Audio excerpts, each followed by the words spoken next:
Coming in on Spaceship 51. All right, it's Dave Lane. I'm here at Oakwilde Ranch. It's about the 3rd or 4th of January of 2014. And we're here at the Waypost Array, taking a look at the poles that have been installed so far.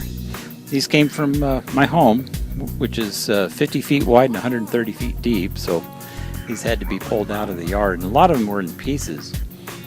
But I've set these up through the fall and getting ready to launch the next stage, which is to add more poles onto these bases and bring more of the base pieces in.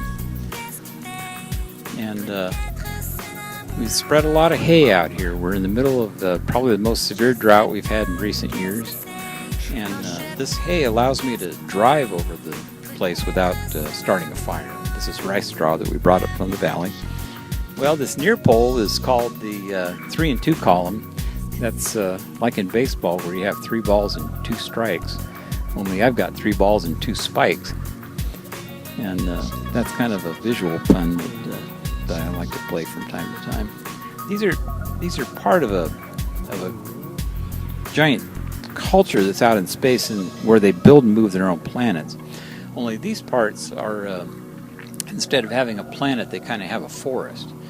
And these giant poles sort of stand for principles. They could also be something else, but in general, they, like the 3 and 2 column, is sort of about something where you take it as far as you can go before something's going to happen.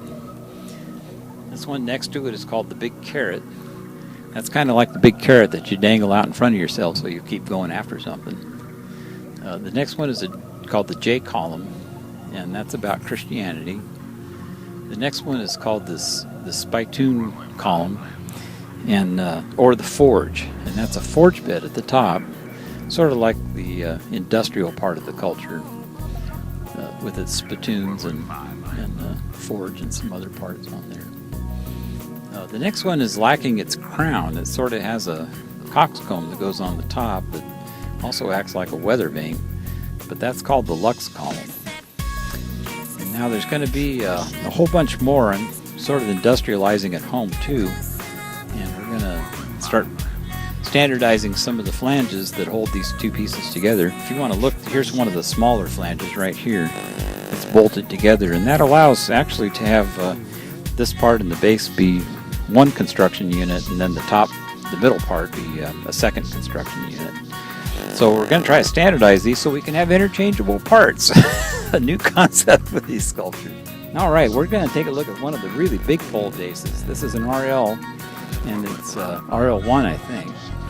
This is made from a tank-in from a giant vacuum for sucking rocks off of roofs, as I understand it. And then this step part here at the base is about as tall as I am. So how's that? This will get bolted down, and then I'll be putting a little bit of paint on the bottom of the flange, and that'll be protected from the elements. There's a cache of rock underneath this thing that actually goes deeper than the ground.